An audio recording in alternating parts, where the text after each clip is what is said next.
Praise the Lord. இன்றைய அப்பத்துணிக்க நிகழ்ச்சியில உங்களை சந்திக்கிறதுல மிக்க மகிழ்ச்சி அடைகிறேன். இந்த நாளிலும் கூட கர்த்தருடைய வார்த்தை நாம் தியானிக்க போகிறோம்.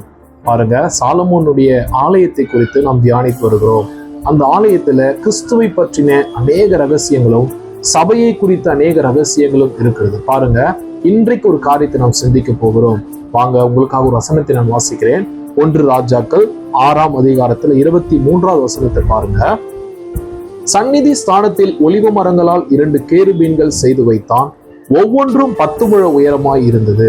ஆமென். கவனிங்க, அந்த சாலமோன் கட்டின ஆலயத்துல 2 கேருபீன்கள் செய்யப்பட்டு அந்த ஆலயத்தின் நடு மையத்துல வைக்கப்பட்டிருந்ததாம். பாருங்க, அந்த கேருபீன்களை குறித்து சொல்லப்பட்டிருக்கிறது. ஒவ்வொன்றும் 10 முழ உயரமாய் இருந்ததாம். பாருங்க, 25வது வசனம் சொல்லுகிறது, மற்ற கேருபீனும் 10 முழமாய் இருந்தது. 2 கேருபீன்களும் ஒரே அளவும் ஒரே திட்டமுமாய் இருந்தது. 26வது வசனம் பாருங்க, ஒரு கேருபீன் 10 முழ உயரமாய் இருந்தது, மற்ற கேருபீனும் அப்படியே இருந்தது. ஹல்லேலூயா. பாருங்க, இந்த கேருபீன்கள்ல ஒரு காரியத்தை ஆண்டவர் நமக்கு சொல்லிக் கொடுக்கிறார். பாருங்க, அவைகள் ஒவ்வொன்றும் ஒரே அளவாய் இருந்ததாம். பாருங்க, அவைகளுடைய செட்டைகள் கூட பாருங்க ஒரே அளவாகவும் ஒரே திட்டமாகவும் இருந்தது என்று நாம் வாசிக்கிறோம். இந்த காரியம் எதை நமக்கு விளக்குகிறது பார்த்தீங்கன்னா, பாருங்க, தேவனுடைய சபையில, அதாவது இயேசு கிறிஸ்துடைய சபையில எல்லா மக்களும் சமம் என்பதை ஆண்டவர் நமக்கு வலியுறுத்துகிறார். பாருங்க, இன்னைக்கு ஆண்டவராக இயேசு கிறிஸ்துவனுடைய சபையில பாருங்க எந்த பாகுபாடும் கிடையாது.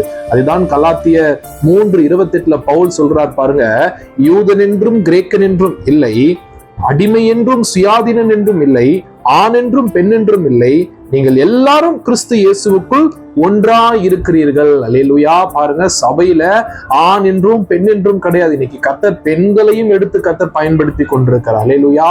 யூதன் என்றும் கிரேக்கன் என்றும் கிடையாது. அல்லேலூயா. மதம் அடிப்படை மத பிரச்சனைகள் இந்த சபைக்குள்ள கிடையாது. ஆண்டவராகிய இயேசு கிறிஸ்துவுக்கு கீழே எல்லா சமம். அல்லேலூயா. எல்லாரும் ஒன்றாய் இருக்கிறார்கள் என்பதுதான் இந்த காரியங்கள் நமக்கு விளக்கி கொண்டிருக்கிறது. பாருங்க, ஆதி திருச்சபையில பேதுருவை பயன்படுத்தின ஆண்டவர் அதே திருச்சபையில பந்தி விசாரணை செய்து கொண்டிருந்த பிலிப்பையும் ஸ்தேவானையும் கர்த்தர் எடுத்து வல்லமையாய் பயன்படுத்தினார். அவர்கள் மூலமாய் கர்த்தர் பெரிய காரியங்களை செய்தார்.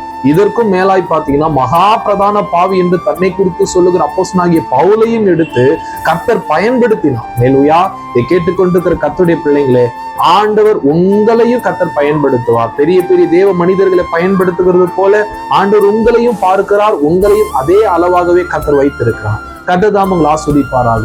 ஆமென்.